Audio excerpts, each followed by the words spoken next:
This is a Culture Inject production.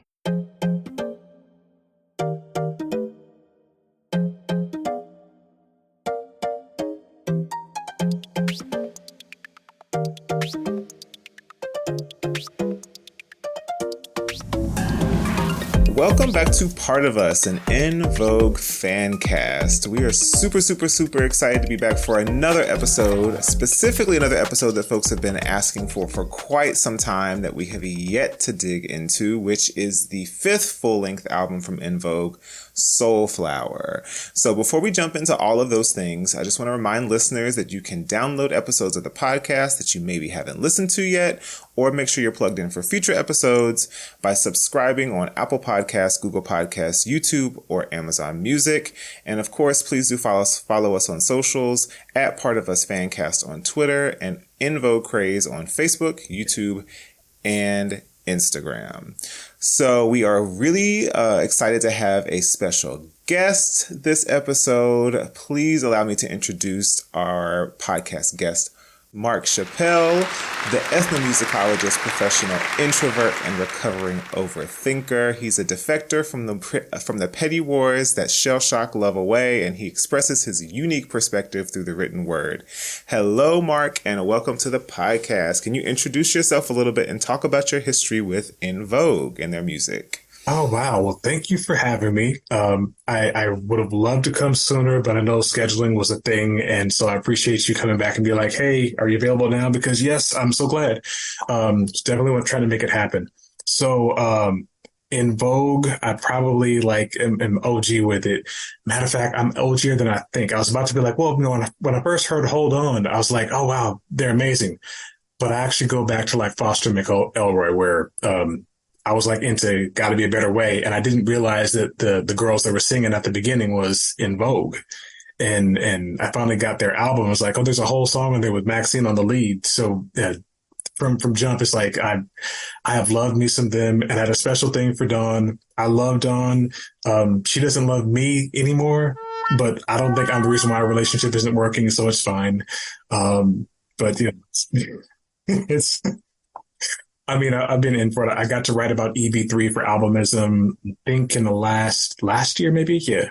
And that was great because I hadn't really looked that deeply at the album and its bonus tracks.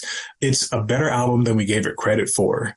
And, there's a lot to be said about En Vogue, but people don't tend to take the time to look past Funky Divas and, Born to Sing, because again, people talk about what they know about. And if you're not on a major label, then people don't tend to know about your music. But that's another reason why it's really cool to be discussing Soulflower, which is a lot better than people probably thought. Well, I think we're going to jump into some things around Soulflower. So we will kick it off with some background before we go in on it, for better, worse, or otherwise. So let's get that started. The early 2000s were a period of significant transition for En Vogue, marked by changes in their lineup and shifts in their musical direction. These changes reflected broader trends in the music industry as well as internal dynamics within the group. Soulflower, released in 2004, marked a significant moment for the ladies. En Vogue's earlier works, like Funky Divas and Born to Sing, were critically acclaimed and commercially successful. However, by the early 2000s, the group had seen several changes in their lineup, faced challenges with their record label, and underwent a significant musical shift in direction. Soulflower saw Cindy and Terry not only as the talent, but also serving as the executive producers on the album. The early 2000s saw the rise of neo-soul influencing R&B music significantly. En Vogue's adjustment in style with Soulflower could be seen as an attempt to stay relevant and resonant with the contemporary audience. This shift saw the group move away from the more upbeat, dance-oriented hits of their earlier albums and included more emphasis on soulful, introspective tracks. The music industry was also undergoing a transformation during this period too, with digital music piracy concerns and changing listener habits affecting how music was produced, marketed, and sold. These shifts would have impacted En Vogue's strategy for recording and releasing music. The lineup change was a big deal in making the album. Dawn and Maxine were out, so Cindy and Terry brought in Amanda Cole, which shook up the group's vibe and music style. But during the production of Soulflower, Amanda abruptly quit the group. That's when Rona Bennett stepped in. After touring Europe in 2003, En Vogue returned stateside to complete production on the album. Rona and Amanda each had a hand in co-writing songs. Rona co-penned Losin My Mind and Stop, while Amanda contributed to Diss Him. All right, so let's get into this album, friends. So Soulflower was released February 25th, 2004 on 33rd Street Records. The album reached number 15 in the U.S. Billboard Independent Album Chart and number 47 on the U.S. Top R&B and Hip Hop Album Charts. Soulflower, given its departure from the classic En Vogue sound, might have received mixed reviews from critics, but David Jeffries of AllMusic Guide said that En Vogue returned as independent women not only in record label but also in attitude. Soulflower benefits from more of an eye on the groove than on the charts, and better than ever tricks from longtime producers Denzel Foster and Thomas McElroy. Continuing, he says, the 2004 version of En Vogue, original members Terry Ellis and Cindy Herron with newish member Rona Bennett harmonized as well as the original four, adding a mature attitude that's still sexy and strong. Jeffries finishes by saying, "This isn't a return to form. There's nothing reaching for the brassy heights of Free Your Mind, and nothing as gimmicky as My Lovin'. But Soulflower finds the band revitalized, learned, and with a whole new set of opportunities in front of them." To promote the album, En Vogue appeared on Soul Train, where they performed Ooh Boy and Piece of My Love. They also enlisted the help of fans. If you were a member of the Yahoo group En Vogue Craze in the early 2000s, then you might remember En Vogue teaming up with their street team, basically their fans, to hype up Soulflower. It was the street teamers' job to post about the album online and hand out flyers. Shout out to Mr. C. Do you all remember any of this? Yes, I was there. I was active on En Vogue Craze. I remember Mr. C. The Yahoo group. That was a wild time in the En Vogue fandom. I was in college at the time, and I don't even remember how I discovered Yahoo groups, but somehow I made my way over there, and it was chaos. Well, what were your overall impressions? Like, what was everyone's initial thoughts on Soulflower?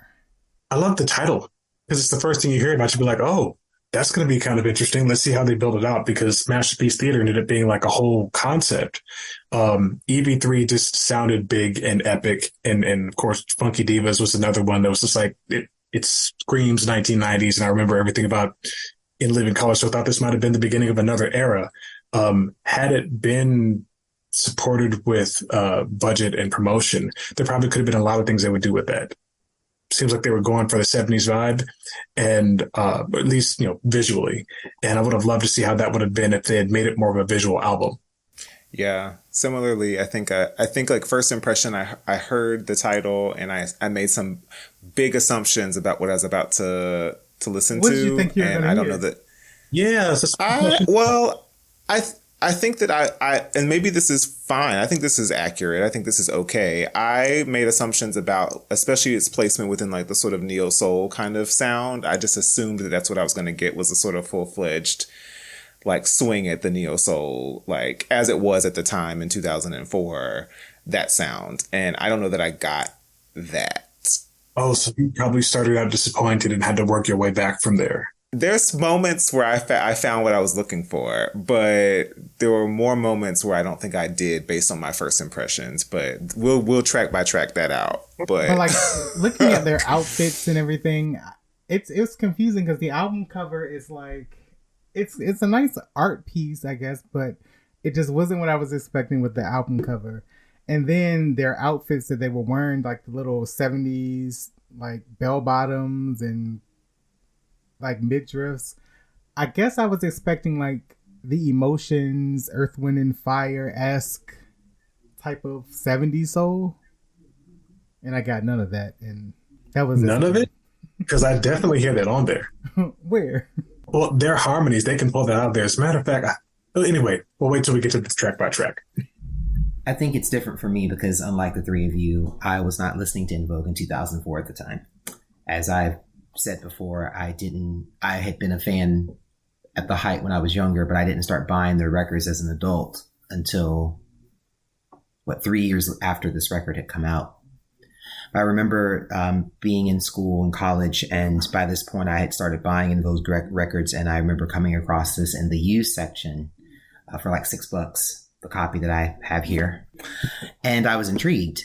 I mean, for me, I think the thing about this record, and, you know, I briefly touched on it when I was speaking about EV3 the last time we had gathered, but I feel like this was a return to a thread that was initially woven into their discographic loom with specific tracks from EV3, like Love Makes You Do Things and What a Difference a Day Makes, which was basically, in my opinion, their way of sort of tipping their hat to the neo-soul movement that was happening, but sort of still trying to find a way to sort of fuse it with a more, I think, contemporaneous R&B element. Now, obviously, whether or not that works for everyone, it may not work for everyone. I actually found it rather refreshing because it felt like with their previous contemporary aesthetics, sometimes it could be a bit rigid. That's not a knock. It was very, very like stylized, and I always imagine like hard lines. Whereas what made those tracks, Love Makes You Do Things and What a Difference a Day Makes, stick out was that it felt more relaxed and cool and refreshing. I mentioned it brought to mind to me another record that was out that same year when EV3 was out, which is Adriana Evans' self-titled debut. Obviously, they detoured with the high concept of Masterpiece Theater, which fused classical music and specific soundtrack and film scores and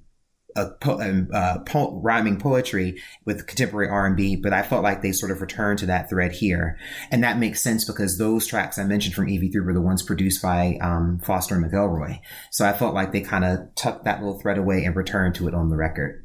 So I actually really liked it. And as Mark said, I think had they had the push of a major label or an even more mid-tier independent label like a Hidden Beach or an E1, you know, labels that are independent, but they're larger independent label houses, I think they would have been able to have done more. But considering what they had to work with, I think they did all right. And I think it came out as pretty solid. So I loved it in 2007. I found it great because it was like, wow, like there's this other record they did past like the first 2 or 3.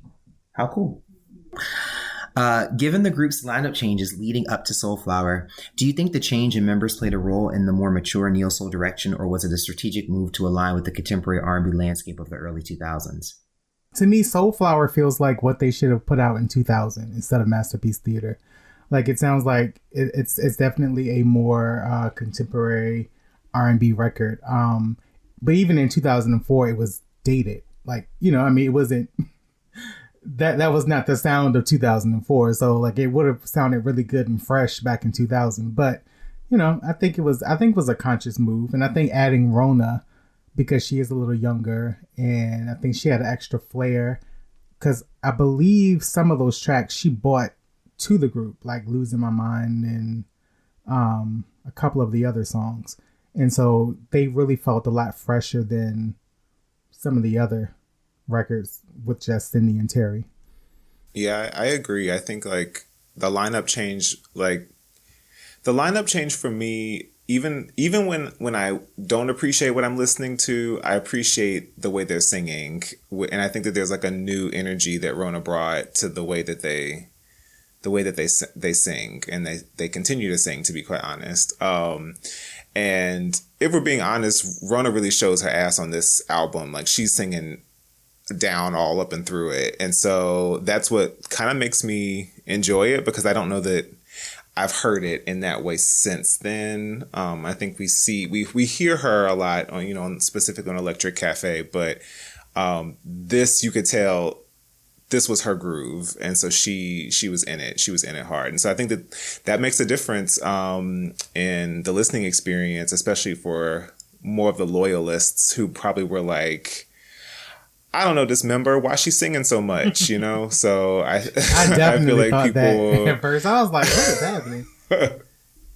Right, because the voices are so distinct, and that's what people really love, is they have their members that the voices, it resonates with them more. Maybe they have their favorite voice, not just like personality, but their favorite voice. And so to hear Rona so much was kind of a delight to me. So I welcome the change in members as a sound evolution.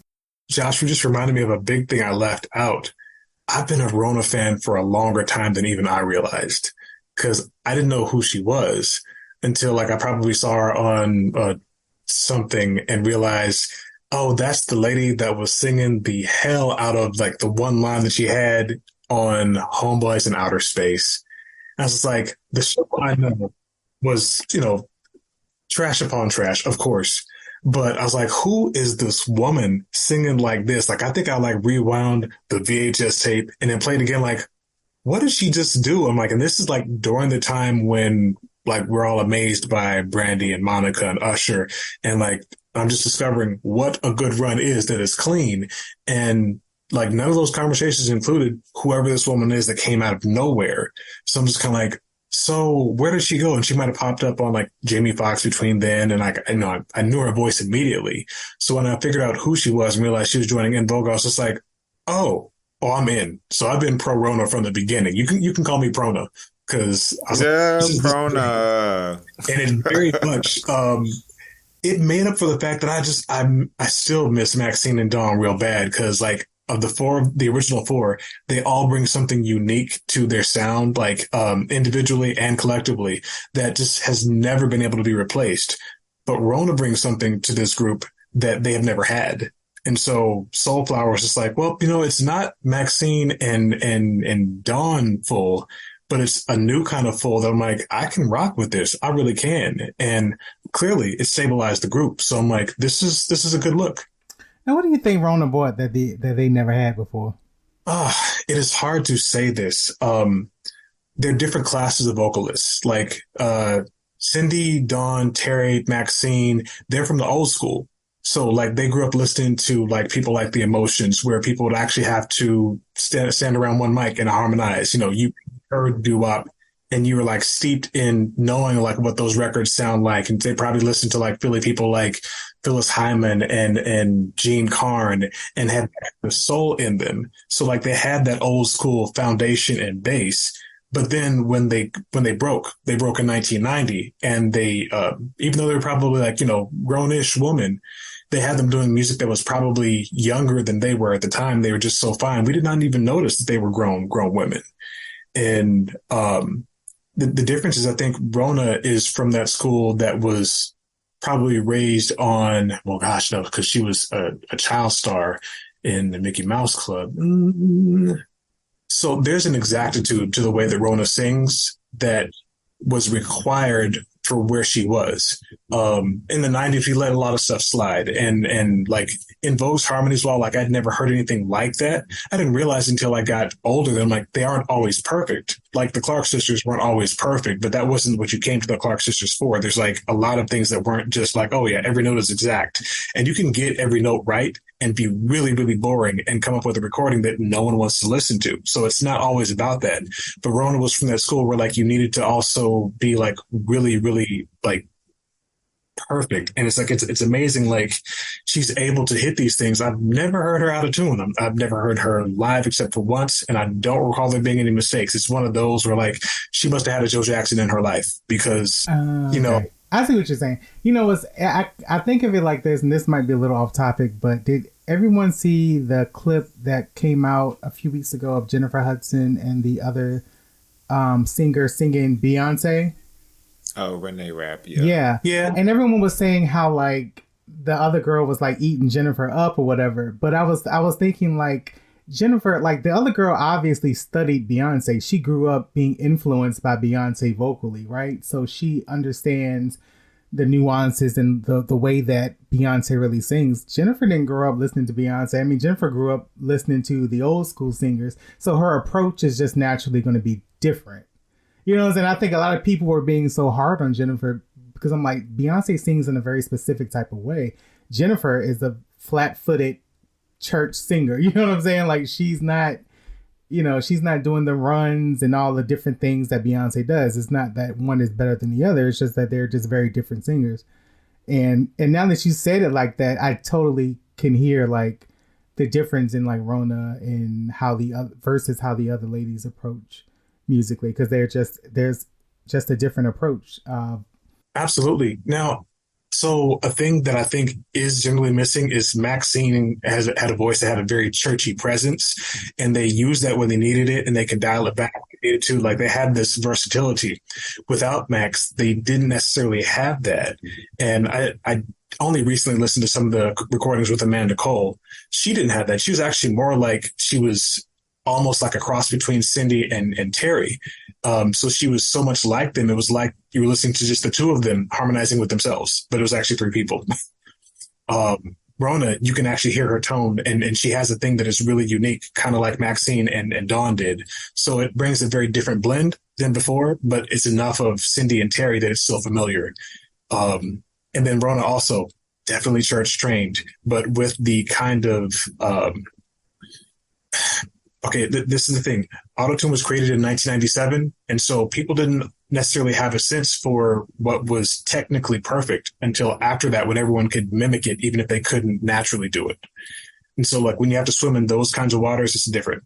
Anyway, that's a whole separate thing that can, that can be talked about, because there's old school singers that have been doing that the whole time just with their ears. But we had a lot of stuff that was sliding in the 90s. It didn't really matter.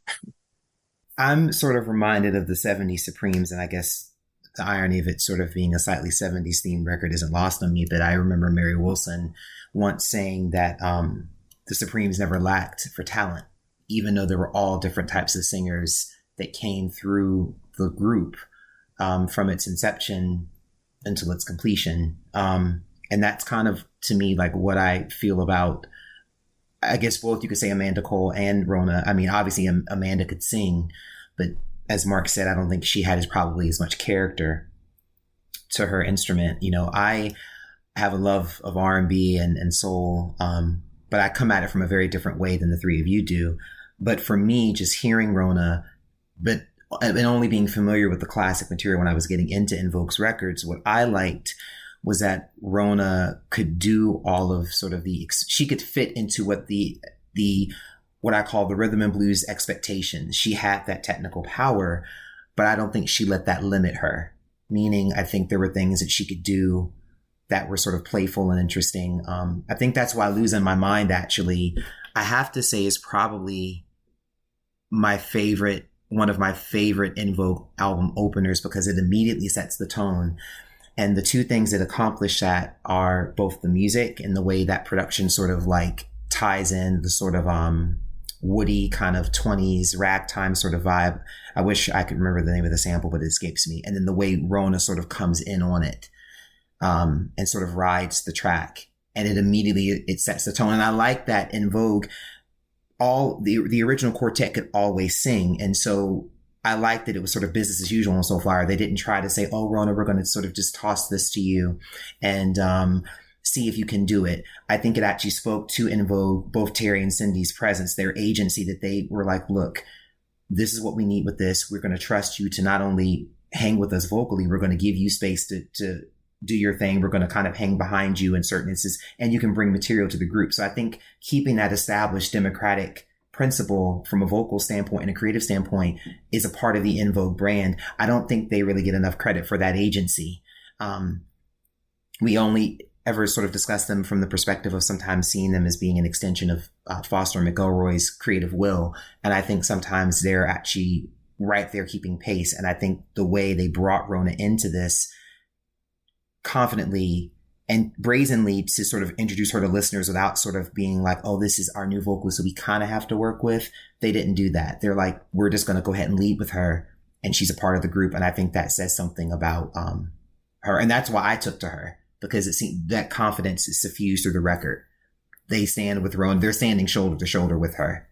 And I think that says something about their belief, Cindy and Terry's belief in Rona's abilities as a singer and as a songwriter and creative contributor to the group. It was really well matched. I'd agree. Yeah. So how does Soulflower compare to the other artists releasing contemporary R&B, soul, and neo-soul music at the time, like Janet, Alicia Keys, John Legend, Badu, Jill Scott, Music Soul Child? Like, do you guys think it was, on par with some of those releases, or, were they a little off trend? I struggle sort of making the connection, just because like a lot of these folks were debuting. Like Alicia was debuting in that era, John Legend like formally being introduced like through debut albums. But they weren't En Vogue's contemporaries. The only contemporary in that list with En Vogue would be Janet Jackson. Well, and that's the issue for me, is like I can't sort of draw the line between, because I'm listening to when I'm listening to Soulflower, I am taking into account a lot more that came before and how that all informed the Soulflower album. And like, so I have a tough time sort of listening to it as just a contemporary sort of neo soul moment, just because they just don't feel the same to me. There's a different feeling attached to the En Vogue music because of all of the things that I knew before about En Vogue, similar to like Janet. Because Janet didn't drop Janet was dropping a contemporary R&B album. She dropped at the time. Right. But to me, this is just not a neo soul album. Like, I don't hear it really. I mean, I hear touches of it, but it's not. When I think of neo soul, I think we had this discussion previously, but when I think of neo soul, I think of Jill and Music and Badu. I don't think this album really fits with them. You know what I mean? Like, but they never said that it was a neo soul album. I think it was their response to the neo soul movement, and I think that's a clear distinction to make. Again, I go back to the '70s Supremes. En Vogue was in the same situation that the Supremes are in when they were making their disco records beginning in '75. When Jean Terrell exited and Linda Lawrence exited, Cindy Birdsong returned, and Sherry Payne came in and did Supreme '75. Now, keep in mind, the only contemporary that they had at that time were LaBelle. And unlike LaBelle had gone through a dramatic transformation to sort of completely reorganize themselves in the way they presented, whereas all of the other groups that were competing with the Supremes at that time were brand new. Everyone was fresh on the scene. The Emotions, the Pointer Sisters, everyone else had already started fresh, whereas Supremes are a decade in. So I think En Vogue they had become a catalog artist by that point. And I think that says something. I mean, because when you think about it, TLC had already faded away by that point. They had done the 3D album 2 years before, and that had been met with a middling response. It's not a knock. It's just a general observation. I personally would take Soulflower over 3D any day, just because sonically it's more interesting to my ear. But Quentin is always saying the things that I don't agree with. I don't think, I say this respectfully, TLC weren't albums artists, En Vogue were albums artists. So again, that distinction from the beginning, En Vogue were making stronger records that had a much broader infrastructure. There was a bit more depth. They just, and again, they were an actual group. I mean, no disrespect. I mean, Left Eye wasn't singing with them. They had Left Eye doing the raps. They had, Tion, they had Razonda, and they had the Phantom fourth member, Deborah Killings. So, whereas these ladies, we don't have to like Soulflower. We don't have to like what they're doing, but I think we have to give them credit that they were able to put out a record that was able to put its finger on the pulse of the period and find a way to synthesize that and try to make it work for them. May not have worked for everybody, but at least they were out there trying, and I think it was a good faith effort. Effort is a really good word to use, because I think the main thing you have to discuss about this album is that it was an independent album at a time when it just didn't have a lot of support in R&B. Like, it's I'm trying to think. The first artist I noticed of note going independent might have been like Betty Wright, and I wasn't a Betty Wright listener, but then like I was familiar with Jodie Watley. So when she went indie with Affection, like it was a homespun kind of effort that didn't have the same visual punch. It didn't have the same the same sonic kind of hallmarks that you would expect. Like there's a certain kind of sheen that is on most of these major label releases, because they've got access to the most expensive engineers and editors and studios, etc. And so even if you do the worst possible music that you could possibly do, it's going to be sounding as good as it possibly can. In this instance, I feel like En Vogue did a really, really great album. And the thing that makes it hard to access is that it sounds indie. Like there are certain things where like, I know they record the vocals really well. I'm so glad about that, because I don't like to see, train wrecks at all. But sometimes the tracks sound like they came out of GarageBand fresh, and they didn't do anything. They just put them right on the CD, and there's nothing to make them sound brighter or fuller or to make the kicks kick harder. It's just, there's a really flat sound to the production itself. And had they been more carefully engineered, I think the album could sound really great. It's just like, when you talk about like, did it fit in with neo soul? I don't think it was about that kind of strategy. It was just like, okay, En Vogue's always been in survival mode. They're doing Born to Sing. Things go really, really big, so they have to come up with something else really quickly and strike while the iron is hot. And they do it really, really well. And then when they're trying to like go on their third effort, Dawn leaves, and that makes everything difficult. They got to re-record things. And so now they're facing the change in music, and Destiny's Child is going through and like kind of changing what people are looking for from, Black R&B groups. And they had Masterpiece Theater that isn't what is current. It's what they're just really into. They're like being true to their artistry. And then, that doesn't sell well. And so they leave Elektra, Atlantic, WEO, whatever you want to call it. And so they're going indie now. And that's a whole different ball game where it's like, it's not so much like, okay, so what do we do? Because we have the access to, get Babyface or Dre and Vidal to come through and do stuff and kind of give it a Jill Scott vibe. It's like, okay, so how do we survive? I think they probably just found tracks that worked. I assumed that Losing My Mind and tracks like that were things that Rona was working on solo. And she just brought them into the group, and they happened to fit it well. Like, I don't know if I would love Losing My Mind without Cindy and Terry on those backgrounds, because they so fit the sample and everything. I don't think it's a huge conceptual album. It's just songs that really sound good. And I don't even know if I would call it cohesive. It's just the thing that makes it cohesive is that we know their sound and it's familiar, and they're coming through giving me the thing that as a fan, I love. When we talk about neo-soul, there's always this innate sense of authenticity and raw emotion that just seems to seep through the music. And with Soulflower, En Vogue seems to have delved into their own sort of version of that neo-soul essence or soul essence. How do you think En Vogue managed to capture that without straying away from the essence of what the group was about? I think they had to stray away from what the group was about to, one, adapt and, again, survive. But neo soul is just a thing that I think they tried to kind of fit them into for that time. I don't know if it was ever supposed to be that. We probably, gave voice to that earlier on. I think it's just contemporary R&B, and Losing My Mind is a really great way to start that off. To really get to the heart of it, we need to dive into the album, track by track. So let's break it down and see how they balanced the influence of the time with their signature sound. The songs on the album were produced by Denzel Foster and Thomas McElroy. The track heads, Philip Scott, Dwayne Morgan, M. McLean, and Jay Harris for Beat Exchange, and D-Che and R. Ventura. All right, let's go into the heart of the album itself. Let's start with Losing My Mind.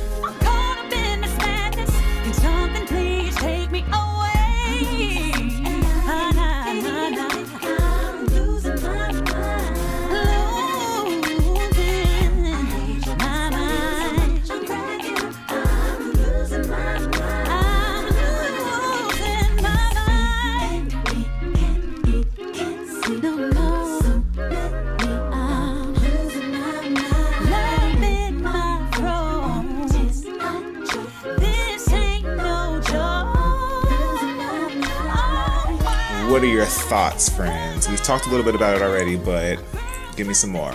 I think it's up there with some of their best work. I love it. I think it's a very, I sort of agree with what Mark said, but see, I wouldn't say that they're in survival mode. I would say so much that I think they're just sort of really open to try things. But I think they've always stayed true to being contemporary in their own way, but they always have that commitment to really good, like vocal excellence and trying to give you something that you can feel. No pun intended. But I do think that this really brings that. And again, I will say this, and this is, as much as I love Masterpiece Theater because it's one of those great, weird, contemporary R&B curveballs that no one expected at the time. I don't think it gets its due for that. But I like that there was for all the experimentation of that record, it was rigid in certain ways. I felt like they sort of broke the rigidity with the rigidness of that record with this song. It feels more amorphous. It flows. And I actually think it's probably one of the freshest tracks on the album. It just feels fresh. I love it. It excites me every time I hear it. And I've been listening to it now for at least 16 years since I bought it in 2007. So I love it. Yeah, I like it. It's different. Hold up. Why'd you say it like that? Huh? Who, me? Yeah. Yes. What'd I say? That's notorious JP like tone it. for, Like, it's fine. No, because I was gonna say I like it, but then, Quentin was like, it's one of their best. I was like, oh, it's not the best. But, I mean, it's cute. It's cool. I like it. I enjoy it. But no, to Mark's point, I feel like with a lot of the production on these songs, it is missing a little something. Like, it could use a little polish, a little something extra to give it a little, something we can really feel. But I mean, it's cute. I like it. I think Rona sounds good. I was confused when I first heard it, like going back to 2004. I was just like, who is this lady? She sounds a little bit like Whitney Houston when she said something about I should have kept the receipt. So yeah, it was very different. It doesn't sound like anything. It doesn't sound like En Vogue to me, like of the En Vogue that we knew up until this point. I actually really love this song. I love this song. I think the chorus is catchy. I think it's well written. And I think Rona sings it like she wrote on it, which I think kind of you can tell. You can tell when somebody wrote on a song, and she kind of barrels through from the jump. And so I appreciate that. And it's like sexy. It's like a sexy song, which I kind of like. Like, it's not necessarily like lyrically, I don't know that I like, it's not moving mountains lyrically for me, but like they deliver it in a way that is like very sexy. So I like it. I think that like, and to what we were saying earlier, I think it is, I think Quentin said this, like they were not going to step to the fore without Rona. And I like that they sort of said, we're all collectively about to do this thing, and Rona's about to take up some space too. And to let that be the album opener is like a bold move. That's a choice. So for that alone, I think that was ballsy, and I really appreciate the song for what it does. Excellent vote of confidence to lead with that. Yes. I think Losin My Mind is the best song on the album, and there are really good songs on the album. It's also one of my favorite En Vogue songs that they've done in their latter career. So, who's it? Quentin said it was the best one. All right. So I didn't say it was the best. I said it's one of their best. And just to quantify that, if someone were to say Quentin compile a list of top 20 En Vogue tracks, I'm not ashamed to say that would be in my top 15. It's a great song. It sounds fresh and interesting. I like it. But stand on it. No, trust. No, don't walk it back. Because like it's as far as inventive or innovative sounds that they've come out with. I'm like, Losin My Mind is unlike anything I've heard before, and if the rest of the album was just like this, like a little bit quirky and a little bit unhinged, it's like if it would have had a whatever kind of music video, I would have been in with it. But again, I'm also pro whatever. Yeah, I love this song. I really do. So I'm glad it's on there. And that Rona's leading it that way. So it really kind of makes her a part of the group with the group supporting her.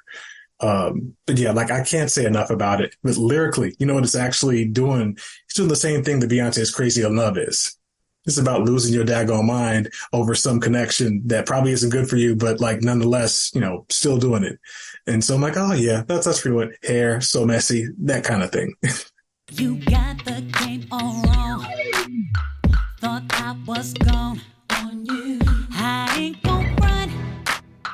Yeah, you was gangsta, but somewhere you lost your edge. Don't you? What's that road red? But you ain't what you said. These days you ain't the same, so easily you go, easy you go, quick as you can, quick as you can. Not the one, no, not the one that you can bring drama to. Easily you're free, easy you're free. Bye bye baby, bye bye baby. Go ahead and leave, 'cause I don't see no future.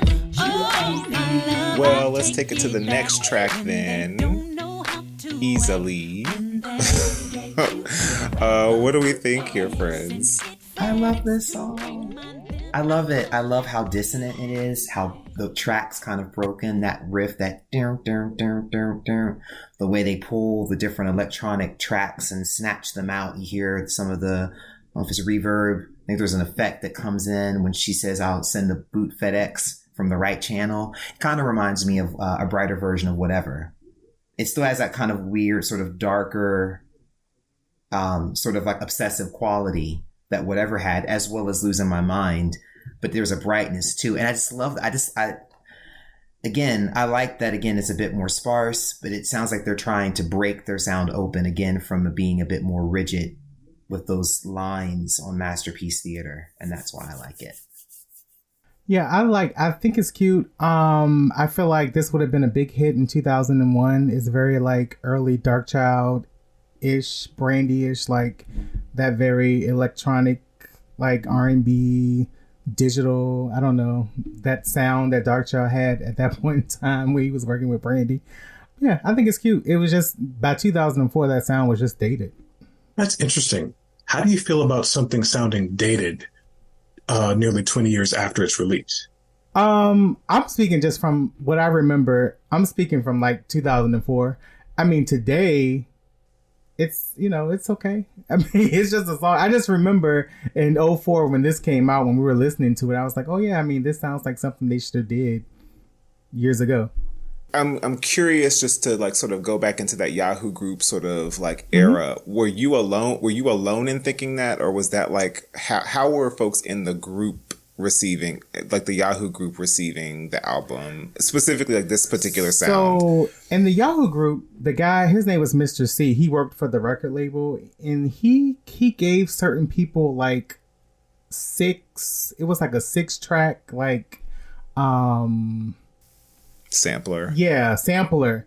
And it was like Easily, Ooh Boy, I think All You Can See, and I think it was like the first 5 songs. And I think the consensus was people were like generally happy that En Vogue was doing something that felt younger, that felt more like, fresher compared to Masterpiece Theater. Because, I mean, everyone was kind of comparing it to Masterpiece Theater, which was just not a commercial success. I can't remember exactly I can't remember verbatim the quotes. I just remember, like, for me, I was just like, oh yeah, this sounds like a Darkchild song that he would have released like on Full Moon or something, or on some other project that came out before. I push back on that politely, because to me, at that time, if I were to compare this to Full Moon, or even when he worked with the Spice Girls on Forever, that was a much fuller, bigger, busier sound. This track is extremely sparse. It is extremely pulled back. You have the acoustic guitar riff. It's arid, it's dry, it's tight, and then you have this winding groove underneath, and then the effects are sort of dropped on the track. It's electronic.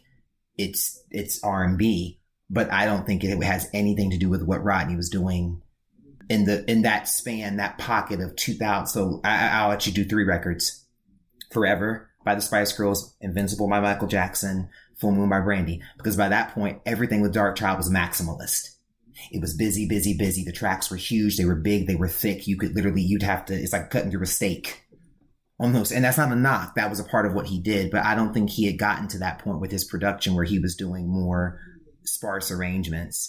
I mean, the only person I could think of who they might have been taking inspiration from, and this is a lofty thing, might have been J Dilla, in terms of how they're using the way that the different electronic tracks effects are skittering on the track.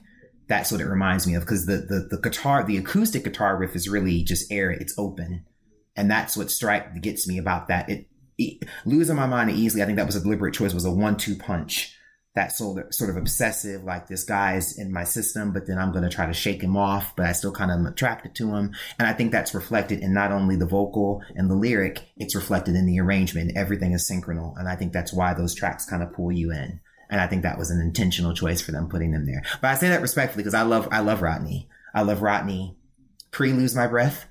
I love Rodney Lose My Breath after, because that was the record where I felt like he opened his sound up and his production improved even more, because unlike Timbaland, he didn't keep just making the same record again and again after he was met with that criticism. He took a year away, and then he came back with a record that was completely different than what anyone expected with Lose My Breath with Destiny's Child, and then he kind of went off from there. See, if we were talking about something else, this would be the part where me and you start arguing about something entirely because you are not a Timbaland supporter.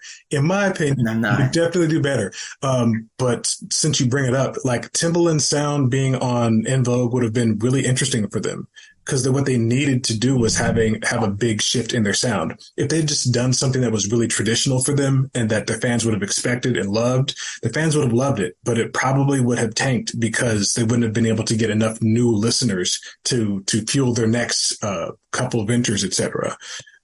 This is probably a really good time to do something different because when you're indie, like you don't have anything to lose. Why not try something that's different and something fresh? And Rona was that, their sound was that. And they also seem to have a lot of like enjoyment in doing these songs. Like when they do, well, anyway, I don't want to get ahead of it, but when we get to Ooh La La, I feel like that. I just got to say, I think it's really, and this is why like we kind of, everybody can stand in their own opinions on this particular podcast because there's, you know, a lot of different opinions here and even just different reads on things. So like, it was interesting to hear Quinn talk about, the sparseness of the track or like the sort of, to use phrases like arid and like, because what that was reading to me as was like hollow and incomplete. And I feel like we had a great idea and foundation with production wise, specifically thinking about Easily. And so I imagine where there would be more filling it in the way, in the vein of Dark Child or Timbaland, where there's this thumping that's happening on Easily that I like, but I just wish there was more with it. Like, where are the sides? It's not just the entree. Like, I need the sip of Drake, right? Like, so I hear what it sounds like a really great song, and I hear a beat that really sort of feels good, and the harmonies are there. They sound great vocally. The thing I think we will not sort of have to argue about with this is that they sound good. Like, they sound good. It's just that there's something missing, to borrow a Brandy phrase from one of Quinn's favorite Brandy albums. So, yeah. So, yeah. Okay, yeah, I was gonna take us to Ooh Boy.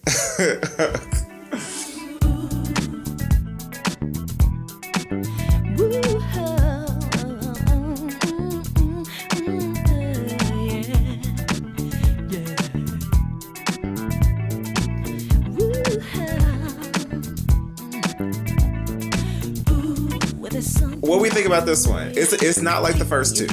Look, Ooh Boy is like what En Vogue would traditionally do. This is very En Vogue. It's very Foster McElroy. I think it was probably a good choice for them to lead off on and do on Soul Train.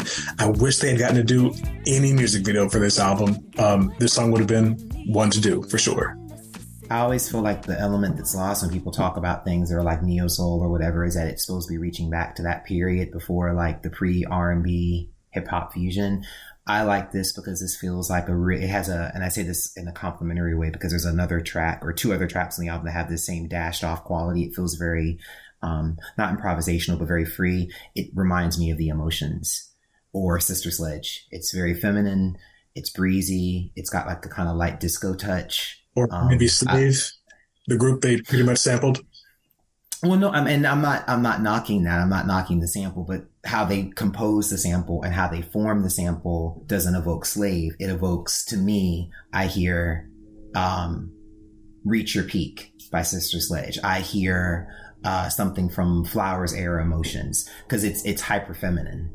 And I always love that En Vogue were hyper feminine through every record. There's always been that thread of hyper femininity, but that doesn't mean that they're any less intelligent, any less strong or composed. And I feel like that sort of compositional thread has always been woven into their loom. And that's what I like about it. It's really pretty and it feels good. I like to cling to this song in the spring if I were going to. You know. That's actually what I wrote. I was making some notes about, like, I re-listened and I wrote down summery bright and it like moves steady. Like I was like, there's like a vibrancy to it, a brightness to it that I think that's why it's still fun to listen to. but I understand what JP was saying about how like such a contrast between the first release, like in terms of Losing My Mind, just a very different sort of vibe. So you couldn't really settle on the Losing My Mind thump and vibe without going to what feels a little bit more like the intention of the album, which is a little bit more throwback. So a fan. I like her. She's good. All right. So I think we're going to transition to the next track, which is... Hold on, I lost my tabs, y'all. All You See. All You See is the next track. If I could cut 3 tracks from this album, this would be the first one.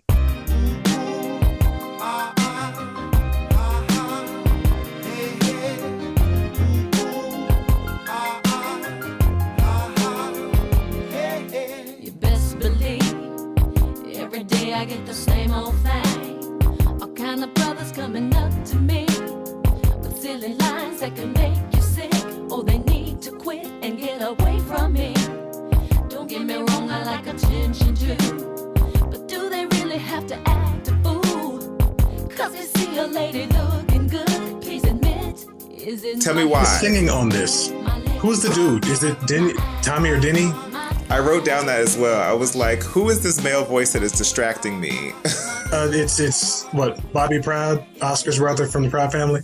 That's what the vibe is for me. And I don't love that they didn't own up to it. Like, where are the credits? Just show yourself, damn it.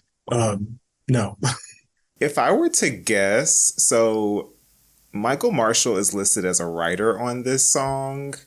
Michael Marshall was a singer-songwriter and the former lead singer of Timex Social Club. Oh, really?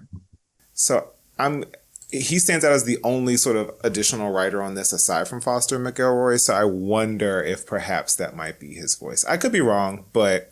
Okay, well, he also co-wrote How Do I Get Over You? And that's also another one that I would cut. Yes, so sorry. Not really. Okay, actually, the song I don't have as much of a problem with. Lyrically, when it's talking about like, objectification of the body, what I'm missing there is I would have loved to hear Maxine sing that, because Maxine's voice had titties and ass, and they needed that when it was doing My Love and You're Never Gonna Get It, to give all that attitude. And that, I remember how it used to be like, they needed that on All You See, and I'm like, it didn't come through for me, because I'm just used to like Cindy and Terry saying nice things and looking cute and being sweet, and not that they can't, free your mind and don't let go love. But for here, I was just like, I would have loved for this to end up being like one of those bonus tracks that just only on the Japanese version. And if you really, really want it, you can go find it, but I'll be skipping all the day long. I get what they're going for. I just don't like how they did it or where they did it. Why is this the 4th track on the album? Anyway, I'm still angry. Go ahead.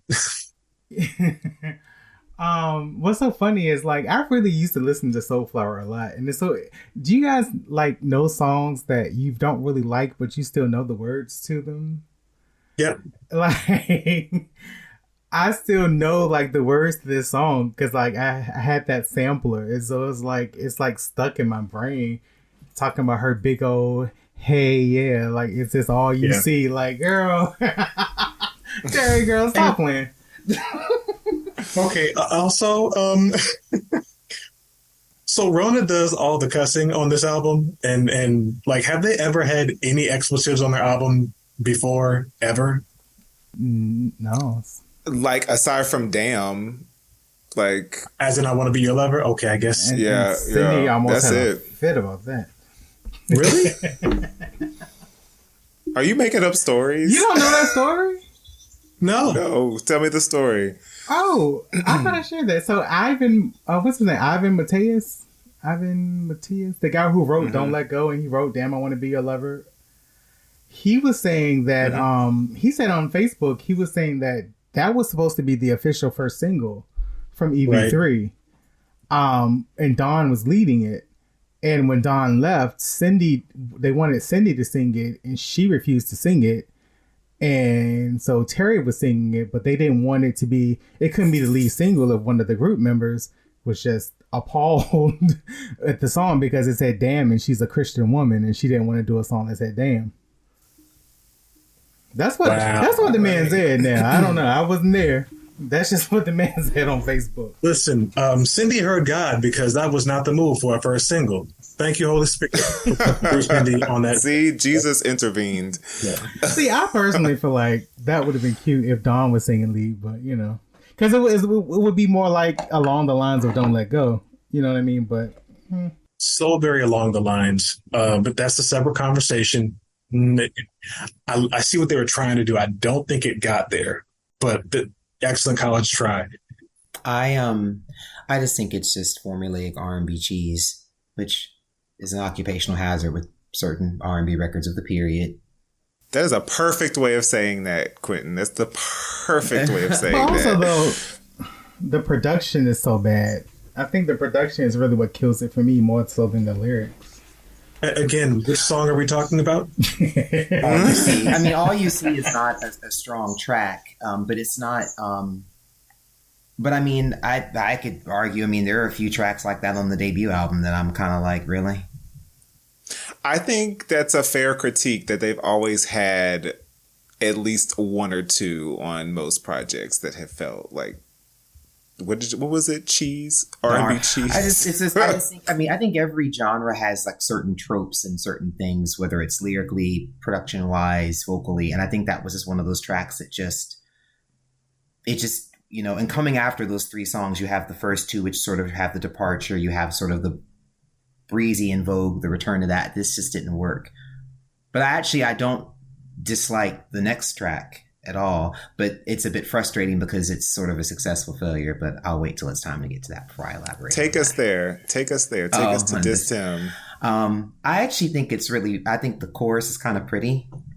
And I like the way it sounds when they sing it. But it felt a little underdeveloped, but it was more redeeming than the previous track. Now that he's gone out of my life, I don't know whether to laugh or to cry. It cuts like a knife every time we say goodbye. I wanna die. No, he's so deserving, but he's so self-serving. He made me so mad, and oh, it's sad, 'cause now I want him so bad.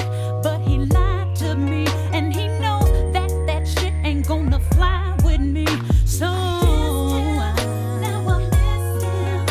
It's okay. It's not a terrible song, but not a patch on the previous three or the next two, or the next four that come after it. I actually really like. This really should be a 10-track album. If it were a 10-track album, it would be like amazing, because it's a great 10-track album in here. So I agree. I do. I can see that. Diss Him was okay for me. I didn't mind Diss Him, honestly. I thought it sounded current. This is one of those records that sounded very like, why are you making that face, Josh? I'm so troubled by the fact that there's any love for this. I mean, song, it was silly. okay, like I dissed him y'all. because I missed him or I kissed him, and I mean, it's kind of silly, but I don't know. It felt like it fit with the time. Like it was, it was like, they're trying to be young. I was with it. It's the thinking about my ex of Soulflower. That's how I feel like it is. From to me to Joe, which I appreciate now, because it's R&B cheese, but in the likable way. There's nothing wrong with a little cheese. Everybody needs a little cheese on that. On is their an interesting comparison. I can see that. Yeah. And it's got the chorus. It's pretty. They sound so pretty singing it, and that's why I like it. It's just so simple in like the worst way to me. It's like, oh, so this is your best thing I never had. That's how I feel about that song before. That's what this is. And that's because I just said it sucks to be you right now. I hate that lyric. I just want to like jump off a cliff. Like, why have you done this to me? What's funny is that's the lyric that is the best one in the song. Oh, be like, that's the one where it was like, yeah, this does suck to be you right now. Well, we are divided. A house divided on Diss Him. I consider that a win for this song. Anyway. It is a win, actually. I think we're all going to be unanimous on the next one. You start my day so perfectly. You go so well with my coffee. You're everything a girl could wish for. And you know you keep me coming right back for more.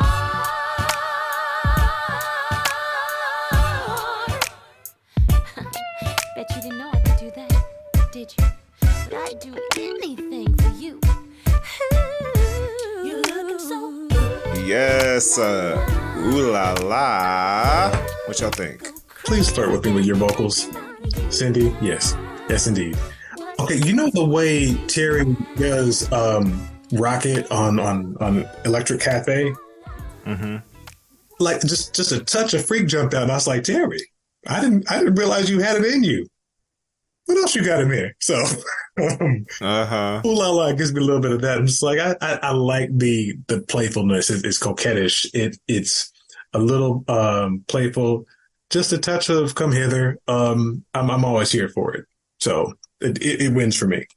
I like this one. I like the sparseness comes back, and I like that touch of the brass on the track, and then that woo. It's nice. And see, I think the production here is nice on this one because it's just enough. It's just enough. But see, I like a minimalist approach. I like a minimalist approach. But see, I think if you were to cut All I See and diss him and have gone from Ooh Boy into this, that transition would have been amazing because it builds off of that breeziness and sort of opens up like a flower. You can hear this, you could hear, and I think that's the thing. I think some of the structurally, this record it's frustrating because you see so much potential. It's like, take this out, get this out of here, put this here. And I imagine maybe they didn't want to do that because they have the same ooh starting in their titles, but that would have been great. And it reminds me that Quentin had this idea that we would do a new track listing on EP3 and see what we would actually choose. I was really surprised that the track listing that I chose changed how I felt about the album entirely. I'm like, oh yeah, that's why that's weird, because I wasn't expecting this after that. And here, when you're like trying to build momentum, all you see and distant don't do anything for me. But I would have been like, okay, I'm still here. It would make the bridge a lot smoother to get to the next track. So we're moving on to the guide cover.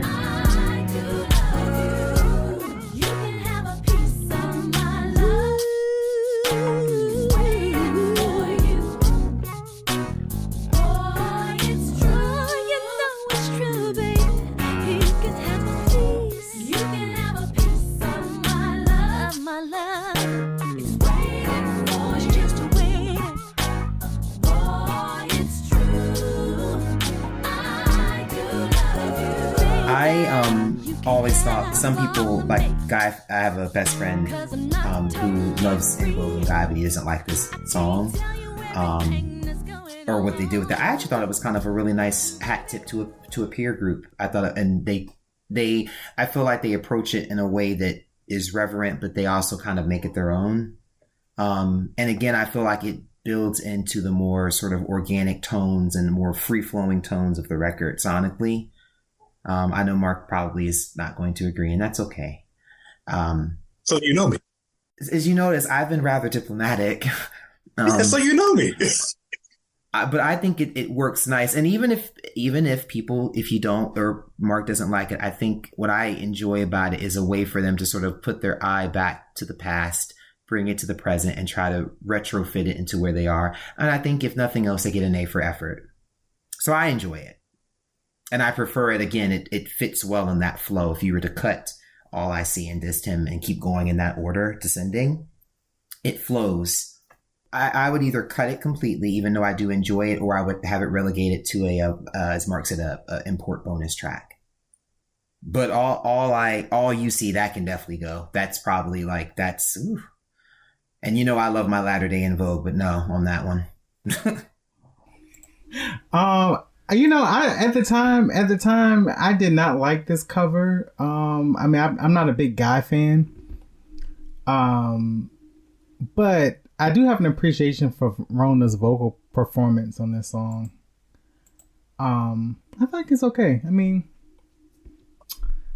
it was unnecessary. Like, it didn't have to be there. It's kind of random. Like, why would En Vogue do a Guy cover out of the blue? But I think this was the song that they said that Rona auditioned to. So that's why they ended up doing a cover of it. So, I mean, it's okay. I don't mind it. I am so partially offended that they chose to do this ratchet ass song. Because of the song itself, Baby You Can't Have All of Me because I'm not totally free, but you can have a piece of my love. That is just the most trifling, like, fuckboy anthem ever. And En Vogue does it. It doesn't substantially change any of the lyrics, and yet they sound really good doing it. And I think I've heard them do it live, and it really fits. It doesn't like throw off their show at all. Like it actually, I'm kind of upset that it fits. So like I don't like it with Guy, but I find it to be entirely acceptable with En Vogue, and it causes me a whole bunch of internal problems. So I'm like, this song is so wrong, but it's right. And so I just need to take this to the Lord in prayer because I don't know what to do about that. Or just release it, accept it, and stop letting it. You're creating a block. You be zen. I'm saved over here. Enjoy the song. Let it, as they said, let it flow. I'm using the En Vogue, let it flow, as they said in '97. You'll be fine. I actually really love this song. I think if like there is a core to this album, and it is this song, the preceding song. I really love imagining a universe where all you see and distant wasn't on the record. So like, but then like we ride a groove from those songs, and I really like. It's a very mid-tempo album, just generally. Like we don't really go anywhere else, but I really appreciate their attempt at this as a cover, or their version of this. It sounds very En Vogue. It's imagine their sweet spot. I agree. Yeah. I like them on like a slow groove that just it feels good. You like the vibe. Feels good. Yeah. You like the vibe. It's a vibe. That's what it is. Yes, It's a vibe. It's a vibe. It's sun-dappled. But then we go into Stop. My clothes, my heart, my keys. You acting up, so baby, please step out of my way. No, the best thing is to let it all go. Let go of my arm, don't. You made your beg and comfy cause you was wrong, and I don't wanna talk no more. Move from out in front of the door. Stop and take the time to think of how we brought things on. Don't disillusion yourself. Thought we were grown. It's my conclusion that I'm walking out alone. Our love don't have a home no more now. Can't explain, so don't even try. I love this song. I'm sorry. I love this song. I do. I love it. Tell me why, because I don't. Because I like the dashed off quality. It just feels I like the immediacy of it. It feels urgent. It just feels fresh. It's fun. It kind of reminds me, and again, a parallel to Demita Joe, which, full disclosure, favorite Janet Jackson album of all time, favorite in my top 20 favorite albums of all time. Now, of course, it's not a patch on that masterpiece because that's a whole Demita Joe is a thing. And that's those elements that I like about the record, the old school, the new school, the immediacy, the sun-dappled vibe. It's perfect. And Rona sounds so good on this track. She's so good on it. Oh, I love it so much. I just want to give it a hug. Totally understandable. So look, this is the thing. I already loved the song before I ever heard it because I'd heard it before. Did you know the other person that used this track? Tell me. Okay, so there's a gospel singer named Onisha Shaw that was on Hidden Beach, and she put out her album, like just one album on Hidden Beach in 2007, and it used this exact track. You can hear the intro, the chords, the crunchy rhythmic elements and everything on a song called Don't Give Up. It's amazing. So when I heard Stop, I'm like, oh, word. Like it's almost as if whoever did the track maybe sold it to like Denny and Tommy or something. And then when like it didn't become a huge En Vogue album, like they might have thought it would on a major label, they're like, okay, well, we'll just recycle this and give this to someone else. And so the track shows up in two different places. And it's so like, I'm surprised you haven't heard about it. But if you see it on Who Sampled, it's because I put it there. It's so similar, like you wouldn't be able to distinguish the two of them. Like there's slight differences. But frankly, Don't Give Up sounds like what would have happened if Stop was on a major label. That's the difference in the sound that I hear on Soulflower. Like the songs that I love, I could have loved so much more with a little bit of extra sheen on them, and it's missing that. But still, it's lovable in this state. And yet, Rona kills it. She kills everything. That's all she did. She was a serial killer. So. Yeah, that's my gripe with it. So I think what it lacks production wise is hard enough for me to forget about this song sometimes. Like, so I really want to like it, and it's really interesting to put it inside of like the sort of Like You Don't Love Me, like side by side, even though we shouldn't do it, but it does have that similar kind of vibe, and so I appreciate that vibe. But when you've heard it so well executed elsewhere, it makes it really hard to enjoy this offering. So it just feels kind of demo-ish to me, how it sort of comes across. It doesn't feel like we've really got the final like iteration of what it could have been. It's a really good descriptor. Demo-ish is how I would describe even the songs that I really like at times, except for, like the first three. Like, they're pretty perfect in my opinion. Others have that demo-ish quality. I need to steal that word. I'm sorry. When I use it later, it's because I took it from you. Nah, take it. But Rona sounds amazing, per usual. Yes, that's the one thing I did write down and underlined and bolded. Rona sounds great, and she be running her ass off on this. Like, it's just the agility of a vocalist. Let's talk about Heaven. Ooh, excuse me, please. Are you from my dreams? You chocolate covered sugar spice. Can I take you out tonight? Did you come from far? From a shining star, so fine, cute and innocent. Where's your halo? Where's your wings? Hey, baby. Ooh, yeah. Hasn't been the same now, baby, since you've been gone. Heaven. Ooh, hasn't been the same, oh, baby, since you've been. So look, this is the kind of song that gives me the stuff that I'm used to getting from En Vogue, those harmonies. And this is one of the songs that sounds like it's very like the emotions to me, but that's also because that's really native to En Vogue. I love when they're able to do this kind of stuff. It's perfect for them. And it reminds me a little bit of I've Got Your Gun, just a touch. It's on my cut list. Oh, I know. No, my feelings are just. I feel like I've been stabbed in the heart. It's on my cut list. Oh, it's too hollow. It's too simplified. I see the potential, and I want more. I want better. On it. No. I mean, no, I do. But actually, in this instance, I would call it minimalist, darling. And that to me. But was it intended to be minimal, I think or are we is. just? I think so. I think to a certain degree, yes. Now it's a choice. Does it always? And that's a risk. Now, see, here's my thing. Everyone sits in their corner and say, "Oh, well, En Vogue can't do this, and En Vogue can't do that." They take a risk, and then everyone wants them to go back to Funky Divas and sound like they were doing 1992. Now they choose to move their sound forward, and then everyone is still not happy. I just don't think this is moving forward. But can you name one song in their repertoire that sounds like Heaven? That for has good that reason. up-tempo, I cannot. And that's okay. And it's okay to take a risk and have it not connect. But my thing is, I still give credit where credit's due, that they at least took the risk. They tried. If it didn't work, but I like that Chocolate Brother Sugar Spice. Can I Take You Out? Now, I love it. I think it's great. I think it's fun. And again, it forms that part of the core, the center of the record, as they just got rid of those other two tracks between that we've talked about. But I still love you, Josh, and you're still very kind. And I love everyone here, Jonathan, Mark, everyone. I love everybody. But I think it's. But I stand by all my adjective choices.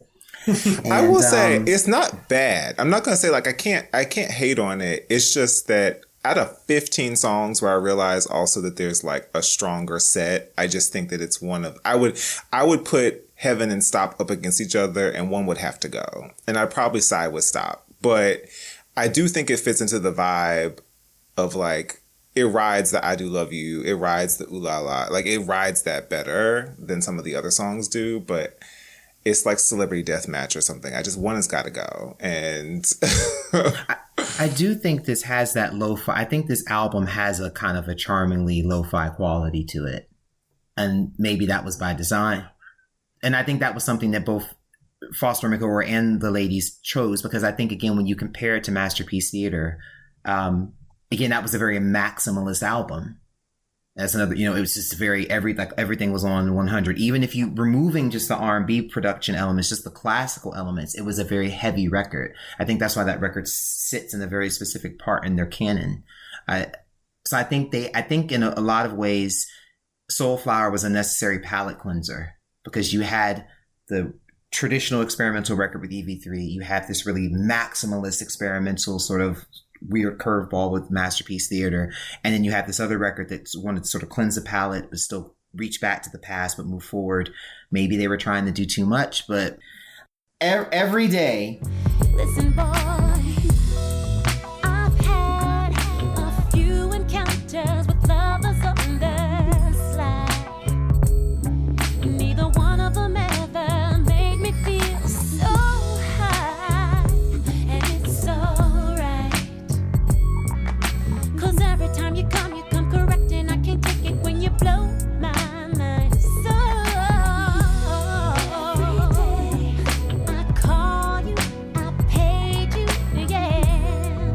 I like, again, Breezy, Pleasant. Wait, is this the one? Breezy? I can't recall this one off the top of my head. It's the Let's Do It Again sample. Yeah. Oh, I do like this one. Yeah. And look, if there had been another single released from the album, this probably should have been it. Yeah, I would agree with that. Yeah, I agree too. I think like this is a standout track for me. And again, the thing that stands out the most is you gotta get into them ad libs at the end. Rona is really like tearing it up again. Like it's like a playground. Like sis just was like, oh, I can do what I want to do. I'm just gonna like go in, and she really has a lot of fun vocally on this one. And she did some of the Mavis ad libs from Let's Do It Again. I was so here. Is that why she ain't sing that much in Electric Cafe? Because they said you got too much on this one. Oh boy, don't stir the pot. I think it's a fair. I think it's a fair delineation of. They regulated duties. Rona to the bridge. They say you are Michelle Williams. You are singing the bridges. But everybody loves those bridges. I mean, that's what makes Bootylicious. That's the best part of the song. And also, can we please give Michelle flowers, because she's always been a better vocalist than people gave her credit for, particularly after she did Broadway. There was a marked difference in her vocals on the first album and that second album. But people weren't open to it. I don't know what I ride hard for teacher Michelle Williams. Like, I am not president, but I am probably vice president of the fan club. So are you Kamala? Are you Kamala for Michelle Williams? I'm Kamala for Michelle. We did it, Joe. No, I'm just kidding. But I do think that there's something about, and maybe it's because I also root for the underdog all the time, especially in groups, like singing groups.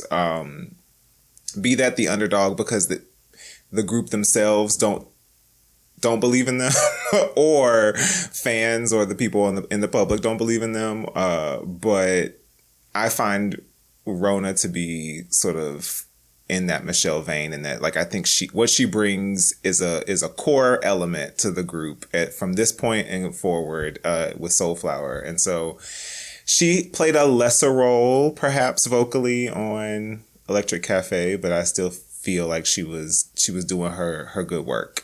So are we all unanimous on Every Day? Y'all like that one? I think so. To us? I mean, it's one of those songs that you put on when you clean. Here come JP. Here he come.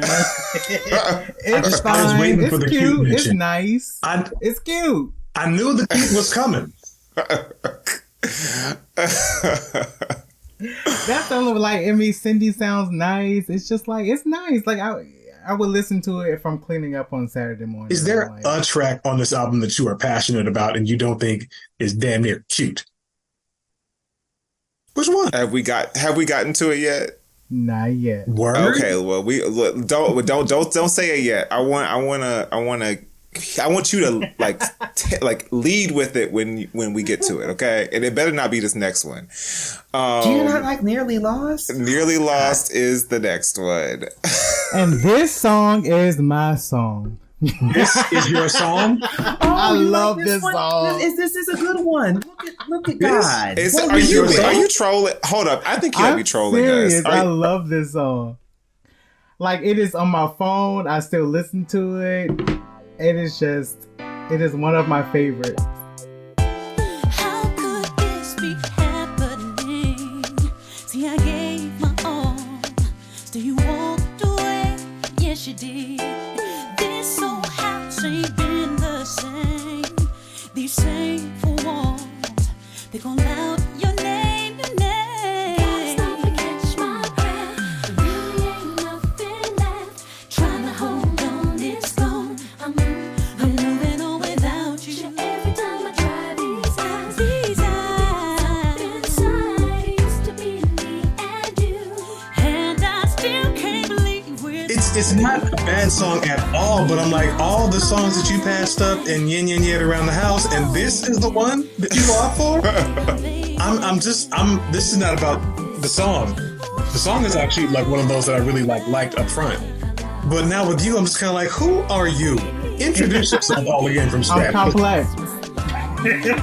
I'm gonna let y'all talk about this one because she's a skip for me. I don't know. I like it. It's like the little beat. They try. Like, I don't know. I liked it. It's the one that always stood out to me. But you know what I found interesting though about this album? It was like the first time that I guess it sounds like their first attempt at real, like, I guess contemporary R&B in a sense. Because I mean, I guess there was a lot of New Jack Swing on their debut, and like Funky Divas was Funky Divas. EV3 was so different. I don't know, like it felt like this album just felt like they were just trying to make current R&B music. You know what I mean? And so that's what Nearly Lost sounded like to me. It sounded like something I would hear on like my local urban adult contemporary station. I'm just amazed, man. Wait a minute. Do you like more of the songs on the tail end of the album? I like two of the songs. That's and that was one of the interesting. two. Because I have to tap out right around this point. Well, I'll just say, How Do I Get Over You? Like I said, I would have loved to cut entirely from the track listing. New Day Calling is a cool pop moment that I didn't think it was going to come on a Soulflower album. Careful was better than I thought it was going to be. Like Careful probably is to me like Nearly Lost is to you. I wouldn't have expected to like it, and it's like, wow, this is really charming. But other than that, usually when you get towards the end of the album, the songs start to get negligible, just a touch. Yeah, the last however many are kind of like that core. Once you get through that core, that middle part of the album, the end is really tough for me. Like A Million Different Ways, I think is cute. I hold you close right to my heart. Blast from the past that set you apart. From all the rest, you are the best. Come here, come on, give me a kiss. Remember all the fun times we shared. Anticipating good times ahead. Spending time with you, it's true. There's nothing that I'd rather do. There's a million different ways to say I love you. Different ways to Terry sounds great. I think it's a production issue for me here, but like I did like somebody does the Suzanne Vega Tom's Diner do like in there that I thought was kind of cute. So I like a reference. I like a moment to toss it somewhere else. Careful I thought was really simple, but in a nice way. They shine really well. And the chorus is actually really, really catchy. I think it was one of those. Unhappy. Gave my love to any man who smiled at me. Yeah. I played the game of love with no rules.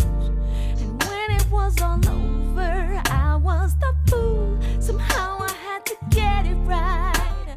Just one time. For once in my life. For once in my life. I was careful. For once in my life. You've shown me how much you care, and I'm Careful is very neo soul to me. Yeah, I kind of feel that in the more the way we were expecting it to be. Yes. How Do I Get Over In the Trash? Me and you had a thing back in '83. I'm hung up on your ceiling and one could see. Sitting here. Expeditious, like it. Yeah. Also, I didn't realize Nearly Lost was co-written by Curtis Sauce Wilson that produced Rocket. Oh, I didn't know that either. was like, oh wow, so they really do keep with the same people that they have like really good chemistry with. But Nearly Lost was one of the songs where I really wish Maxine's voice was on it. Because that thing that she brought to sound would have been perfect there. Because, there's usually always a standout for Max. And that was a spot where she would have definitely came through in the clutch. But I still like it nonetheless. New Day Callin' is the sore thumb. It's just lyrically, it makes no sense with the rest of the album. A new day calling. It's what I see when I dream. It's what I feel when I pray. Except I'm redeemed.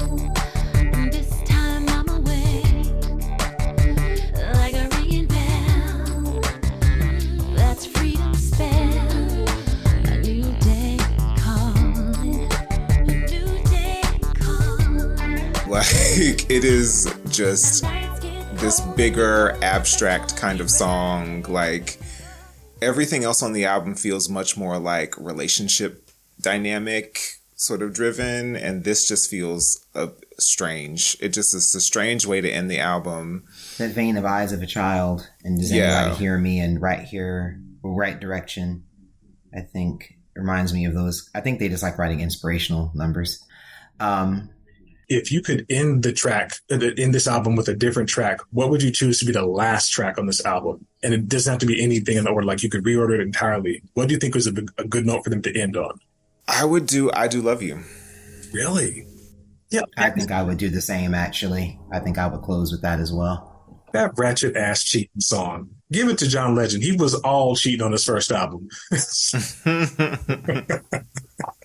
Oh my gosh. Look, I'm so sorry I got a break. But no, you're good. Awesome. Thank you so much for joining us. Yes, and I hope I get to do it again and do the whole thing. But cheers to y'all and peace. Nice to meet you. Awesome. Thanks so much. Bye, Mark. All right. So any final thoughts? Give me the rundown. Give me your overall last notes on Soulflower. Give me the... I never disliked this album. I always thought it was cool. Like, it just felt like they were just doing a different type of R&B than what I've heard them do before. So I had an appreciation for it. I do think, to Mark's point, it could use some polishing in the production in certain areas, but I feel like it was a good effort. Like, I overall enjoyed the album. Like, I do think that at the end, it does start to get kind of, certain songs are kind of random. Except for the two that I love. But other than that, I mean, it's not bad. I do still feel like if they put this out in 2000 under a major label, like, I think it would have been, I think we would have gotten another major label album after. I wonder where they would have gone. What label they would have signed with. I mean, you think they still would have got dropped? No, and I mean, I just think it's not always that simple. Like, I'm sure that they would have probably loved to have gone to another major label, but there was just so much stuff happening in the industry at that time. That was right as we were coming into the opening strains of the piracy issue, and everybody was beginning to struggle at that point, regardless of the genre. I think everyone was feeling that crunch, and especially those acts that had been established for a while. And I think they were just one of the opening sort of, what is the term I'm looking for? They're one of the opening victims of that in many respects. I think just the major labels as being greedy and sort of pulling that sort of A&R support and stuff out from under them. I mean, I always felt bad. East West just did an A&R that last record. They just literally threw the album out there. They didn't promote it. Now, I don't care how big you are. You can't make it if you don't have a good promotional engine behind you, especially if you're a major label act of that magnitude. They just didn't work the record. But I think it's a testament to En Vogue that they're still here and still creating, and I'm hoping that we'll get a new record from them soon. But I like Soulflower. I think it's not a transitional record. I think it has some structural issues, especially toward the end. But if you were to toss off some of the extra tracks, like, it's a pretty good album underneath it all. Yeah, I agree. I think it is a pleasant listen. Like, I wholeheartedly agree that it needs to be edited down, and I think some a reimagining of the sequencing would be really, really helpful. But I gotta say, like, I kind of miss 15 song albums sometimes. And so it's nice to just for the listening to them sing for 15 songs at length, not 2-minute songs, not interludes. Like, there was 15 songs of them singing. And so I appreciate that. But they kind of got lost a little bit, and where it's good, and where it isn't, it just sort of falls flat for me. And yeah, I think I like, the best thing about it is the groove. It's got a consistent groove to it and a vibe to it that I think is welcome in the fuller discography. So, but it would have been nice to have a traditional ballad, like a slower moment. But you know, I'll be okay without the Don't Let Go Love version of whatever this would have been. So, I just added this song back to I've added the full album, well, most of the songs from the album to my phone, and I kept 13 out of 15 songs. I think that's no, I think that's fair. I think that's a pretty good, I'd say, I actually don't mind lean albums, because to me, it's whether it's 10 tracks or 20, it's got to be a song thing. And I'd rather you do a lean album than to stuff it. And I think that's something that tends to be an issue with a lot of particularly the R&B records of that period, like right at the end of the 90s, early 2000s. I think that was a problem. Not everything needed to be 20 tracks unless you can sustain it. And there's only a few acts that can generally sustain that. But I think, yeah, 10 or 13 tracks would have been perfect for this. But I think I'm just excited to see what the future is going to hold for them. And I think when we have a new album from them, and it'll be the third with this lineup, it'll be interesting to see how the record appreciates in retrospect further. And it'll be interesting to see if the ladies, if they address it in retrospect themselves for the 20th anniversary. For sure. Well, we hope that folks enjoyed the deep dive. It's been a long time coming, and I think that there's some real sort of weight to this album when you think about the full En Vogue discography. So where it places in the discography might change in terms of relevance or favoritism, but where does it sit for you? That's really tough. Where does it sit in the ranking? I would give it fourth. Yeah. I think it places high. I mean, I don't know. It's tied with, if I'm going to go for my ranking right now, because my rankings change all the time. For me, it's sort of level with Masterpiece Theater, but ahead of Electric Cafe. Yeah. Quentin, what about you? I don't know if I can answer that question. I think En Vogue is one of the trickier catalog artists because I see a lot of the intention there with them, so it's kind of hard to rank because I can objectively say that this record's better than this record, but then there are other factors that kind of make it difficult to assemble it that way. So all I know right now is that EV3 is my favorite En Vogue album. And I have we got to do something about it. And I have an affinity for each of the other records in different ways where I see what they've accomplished and stuff. But if I had to do it, I think it's probably like post EV3. I think it's like there's a three-way tie between that one, Masterpiece Theater, and Electric Cafe, because there are things about them that I like, and then there are some things that I don't. But I can't really delineate which is which yet because I'm still trying to sort of process certain parts of them. So for me, it's going to be Funky Divas, Born to Sing, Masterpiece Theater, Soulflower. Interesting.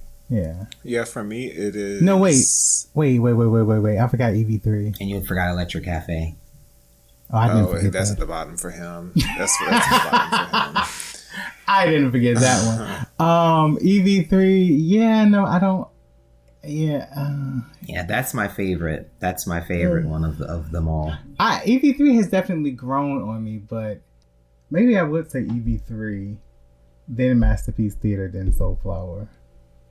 I feel like my ranking Yeah, I think I'm with you. I think I'm like EV3, and then I'm Funky Divas, and then I'm back and forth. EV3 is first for you? Yeah, it's changed a lot because I've been listening to it a lot more. Like, and not just as like background noise, like listening to it. And when it's good, it's so good. But it's usually flip-flop between EV3 and Funky Divas for me. But then it goes it kind of goes interchangeably between Born to Sing and Masterpiece Theater, then Soulflower, then Electric Cafe. But I don't know. I'm so like emotional with music. So tomorrow that'll be a different ranking. Well, now that I've added Soulflower back to my phone and it's going to creep back up the ranking. I don't know where it'll go. I'm so shocked that you say that about EP3 because I know when we first listened to talk about EP3, you were not into it. I was not into it. But those tender moments that I really was not into are very... I revisited it and I'm not mad at it. So the first time that we revisited EV3, like I did Sit in My, like there were certain songs I started to really love, like Sit in My Heaven's Door, which I really like. But because of Quentin, What a Difference a Day Makes, it grew on me. And Love Makes You Do. Like I was listening to them one day, I was like, that damn Quentin, like I can see the appeal. Hold on, what's the one that had that little... Yeah, What a Difference a Day Makes in particular. Yeah, that's the one that I was like, okay, I can kind of see it. Okay. I think the lyrics are cringe, but I really like the beat on that one, though. I really like the production. Like, it's a nice vibe. I don't like the lyrics at all, though. Because I don't like when they sing songs about going to the cafe or going to get their hair done. Or like, I don't like that.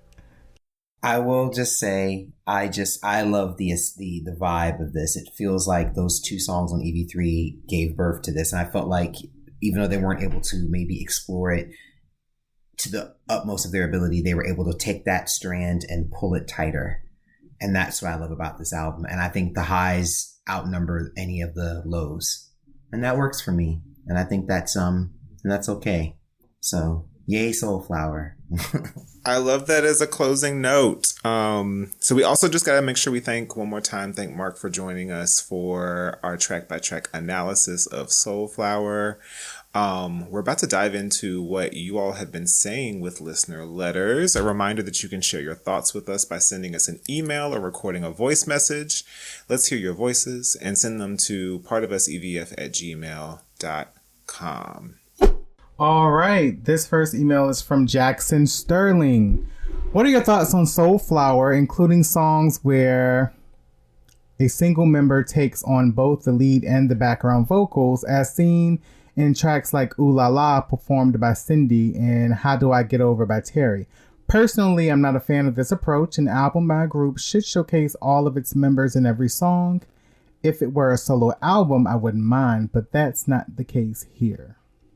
I mean, yeah, I understand. There's precedence for that, though, on a lot of girl group records, regardless of the genre, where I think you'll have a track where one member gets a moment to shine and the other one's more to act in more of a background capacity where they share. But I think he's saying like that they didn't share the background vocals on those records either. But I know it happens all the time. Like Beyonce on Jumpin', she sings, that's her by herself, for example. Yeah. Among others, I'm sure. So, I mean, it happens. I think a lot of times it's I know a lot of times it's a time saver if one person can go in and knock it out. And it's just, but I don't know what their reason was on this case. I don't know if Terry was working on something solo and... I just think it's just nice to give. I think that Kathy Sledge did the lead on All the Man I Need on the Sisters by herself.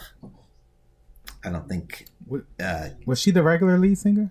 Only on like the hits, but they all shared leads. Joni was my favorite. Joni was sort of like the creative alpha of the group. She was the one who made all the cool decisions about what they wore and the kind of songs they sang.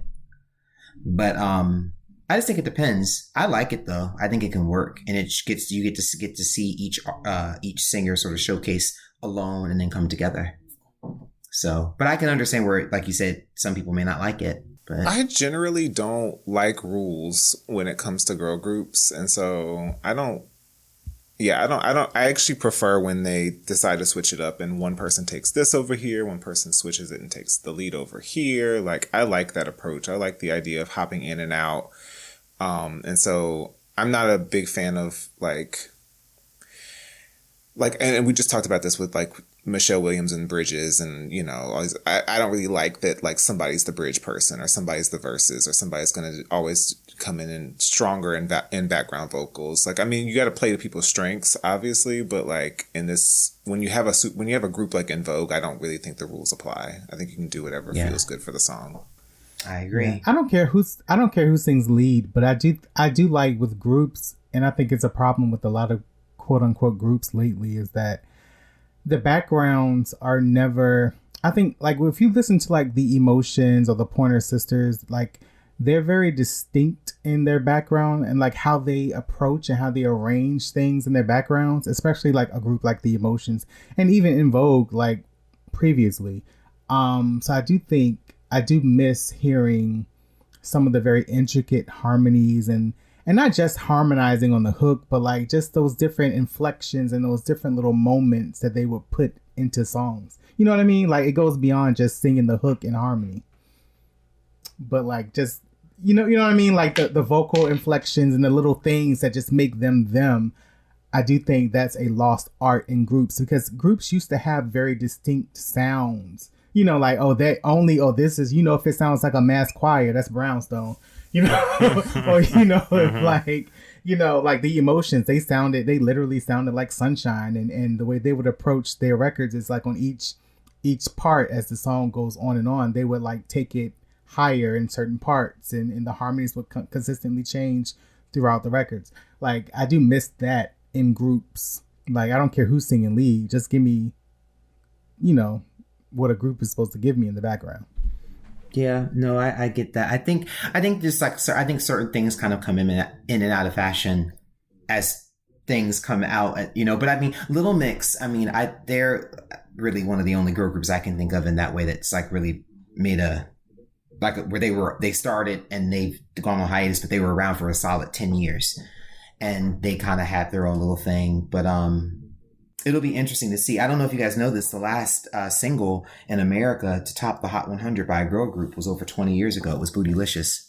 That's by Destiny's wild. Child. There hasn't been a number one by a girl group in America on the Hot 100 since. But I think that's more of a testament of the fact that groups are not what they once were in many spaces. Like, I think it's different in the UK. They've had several, but I think it's a bit more difficult here. But why do you think it's that way here? I have a thought, but why do you think? To be honest, I don't. I just think certain things go in and out. I think trends and different and taste change. Excuse me. And I think sometimes certain things fall out of favor. Doesn't mean it's not good or interesting. It just means that maybe the more mainstream record buying public isn't responding.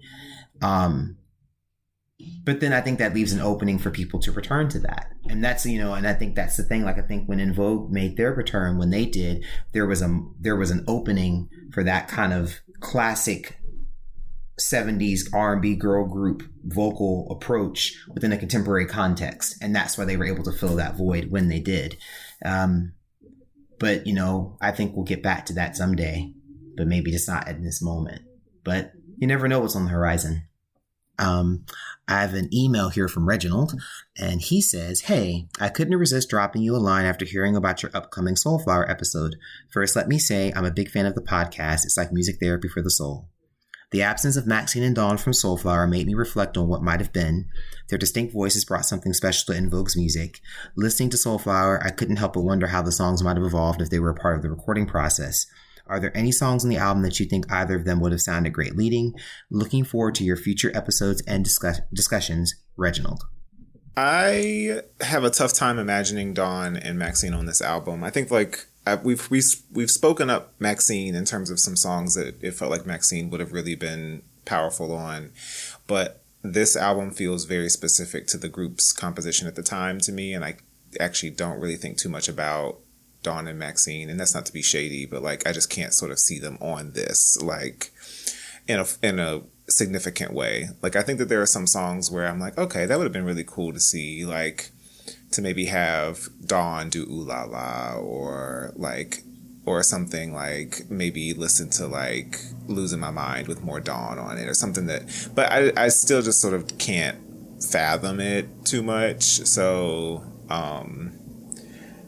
and then to know that, what year was Lucy Pearl? 2000s. 2000. So like to feel Dawn enter the sort of what we would maybe call more of the soul space with Lucy Pearl, I don't really sort of care to, like, that's the 2000s with Dawn for me, the early 2000s with Dawn for me was really about Lucy Pearl, and I loved that album. I love that album a lot. So like this doesn't feel like it would have been her vibe anyway. So anyway, that's just my 2 cents. I feel like I could definitely hear Dawn on Easily and Dissed Him. Yeah, those songs, especially Easily, like I really can hear her on that record. I don't, I agree with what you said, Josh. I just think I engage with this, or any En Vogue record, with the composition of the group at the time. Though I will say I really was excited when, and you remember when it was the 5 of them for that tribute to Sylvia Rhone, the idea of them doing like a Home Again kind of record, like New Edition, was very exciting to me, because you have 5 great women, 5 great voices, 5 different unique creative perspectives. The idea of them coming together to create something was really exciting. And then of course Dawn, like, you know, dynamite. Shut it down. Yep. Pretty much. So, and that's the only way I could really see it working, is them all coming together. And sadly, I think Rona, Terry, and Cindy are open to that. But I think, and maybe even Maxine, but Dawn not so much. But I'm more about moving forward. So I engage with Soulflower as it is. And I couldn't imagine it any other way than how it is. That'd be like trying to imagine something they've done in the past with just someone missing. It just isn't going to work. You know, it was like that with my other ladies, Spice Girls. You know, I don't imagine Forever with Jerry. Not that I don't love Jerry, but she was gone. She was doing her own thing and they were doing theirs. And so I engage with Forever as Victoria, Melanie's B, and C, and Emma. And that's just what it is. And to the flip, for the folks who are not Rona fans, similarly, that's how I approach the original records. I don't really have to play around with what I think Rona would have sounded great on the first albums from En Vogue, because I just don't see that as... Mm-hmm. Like, I'd rather not. I'd rather not. So, I don't know. Fingers crossed that maybe we'll get that Home Again style record one day, but we won't hold our breath over here at Part of Us, the En Vogue Fancast Trust. All right, folks, we did it. Another episode. Thank you, everybody, for tuning in. Shout out again to Mark for joining in on the discussion. And make sure that you follow both Quentin and Mark as writers on all of their platforms to make sure that you read what they are up to and their sort of spin on music criticism and journalism. We want to keep up with them. But we want to make sure that you also are subscribed so that you're getting future episodes of Part of Us, the En Vogue Fancast here. So just make sure that you are subscribed either on Apple Podcasts, Google Podcasts, YouTube, or Amazon Music. And make sure you're following us on Twitter, well, X, formerly Twitter, if you're still hanging out over there, at Part of Us Fancast. And if you are on Facebook, YouTube, or Instagram, then look for us at En Vogue Craze. So we will see you all on the next episode. Bye, folks. Bye.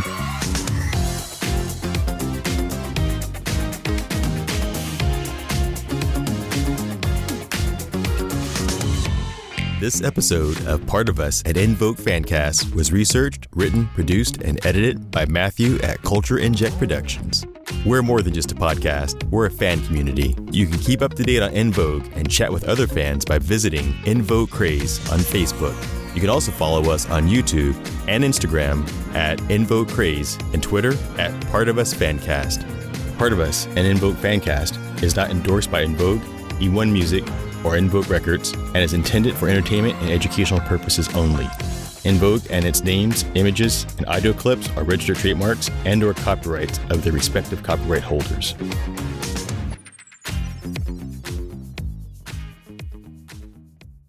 what if D Mile produced En Vogue? What do you think they would sound like? Because like that's wrapping up the Victoria Monet and Lucky Day sounds right now. Her. Do you think En Vogue could really gel with that, or would it just be opposed to who they are and how they are? I love what D-Mal did with like Bruno Mars, and I love like the throwback New Jack Swing stuff that he was doing. I guess he did something similar with Victoria Monet. But I personally always wanted En Vogue to like to do what made them successful. Like I would love to hear them singing something from that era again. So I think I would love to hear it. Yeah, I would like them to. I think any producer with an appreciation for En Vogue can produce something interesting for them. I think that they're that adaptable. And I would love to hear everybody, like any producer sort of take on what they think En Vogue should do right now. Like that would excite me. But speaking of Victoria Monet, I think she's doing a really interesting, like sort of intertwining of like what's good now with what feels good about the past. And so like that Jaguar 2 sort of album is really strong to me in that way. And so I would really love and appreciate En Vogue feeling that vibe a little bit more. But I would also like them to work with Claude Kelly and what's the other guy's name? Claude and the guy that does they do the Shandelas. Louis York. What's the other guy's name? Chuck something. Chuck Harmony. Chuck Harmony. Yeah, Chuck Harmony. Yeah. Oh, you know, though, I don't know if that would bring out the best in either of them, because We Are King works really well with subtlety, and En Vogue is big and boisterous. And so, like, if you take them down to that kind of simmer where We Are King really works, I don't know if it would bring the best out of En Vogue. Like, again, they could wear it. I mean, I gotta say, something excites me about, like, I think I'm mapping We Are King's music as to En Vogue and not what they've done for other artists, because when I think about like Green Aphrodisiac from Corinne Bailey Rae, like that would be really interesting to listen to. There is a softness to it, but I think they could bring out a big moment too if they had to. And then what about Dumb So Dumb, that Raphael Sadiq master? We're gonna stop the 3D hate on the podcast. 3D has some really. And what about Good Love? I love that song. Hands up. Absolutely. Also a Babyface record. Fan Mail ran too long. They needed like 4 tracks cut off because they all started to sound the same. Like they went through so much to work with Dallas Austin again, and they really probably should have found someone else because it just started getting a bit repetitive. Look, I probably just listened to 3D all the way through last year, and I was very surprised. It was so much better than I recalled assessing it. But then I also didn't go back to it. So like I see why it didn't impact people, but I think they didn't give it a fair shot because again, there's so much happening with Bang. But controversial. I place 3D higher than I place Fan Mail. Like Fan Mail was not that great